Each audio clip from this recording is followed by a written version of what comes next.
Hadith 1116.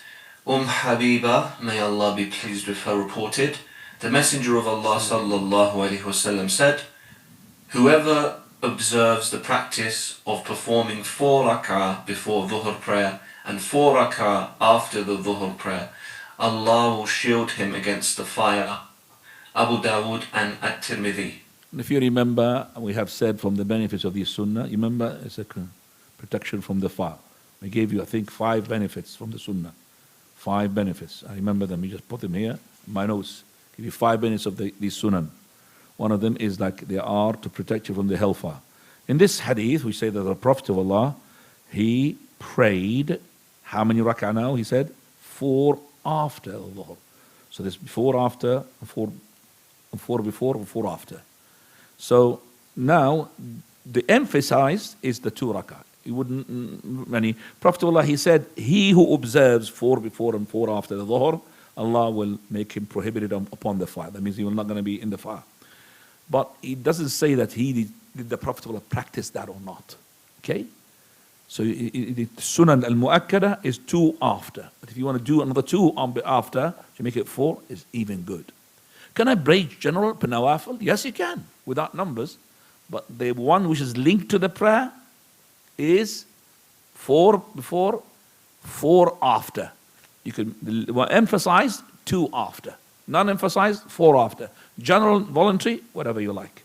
So this is the Prophet of Allah studying us to how to protect ourselves from the hellfire. 117. 1117. Hadith 1117. Abdullah ibn As-Sa'ib, may Allah be pleased with him, reported, the Messenger of Allah sallallahu alaihi wasallam used to perform 4 rak'ah prayer after the declining of the sun before Dhuhr prayer, and would say, this is an hour at which the gates of heaven are opened, and I like that my good deeds should rise to heaven at that time. At-Tirmidhi. Right. You remember, you cannot pray before the zawal, before the zenith. You cannot pray. At the zenith time, which is the sun is close to the middle, or closest to the earth. This is when the hellfire will be at its maximum heat. The Prophet Allah said, "Aqsiru an as-salah." Don't pray. That's about 10 minutes to 15 minutes before Dhuhr.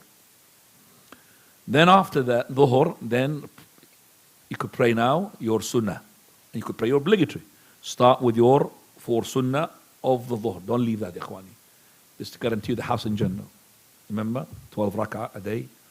So 4 sunnah before that. Here the Prophet Allah said that this is an hour in which supplication will be responded to. He said, the heavens gates will open, and I would like my deeds, which is righteous, to be elevated. So when you make this deed, when the gates of the heavens is open, that means, subhanallah, your deeds will directly go up.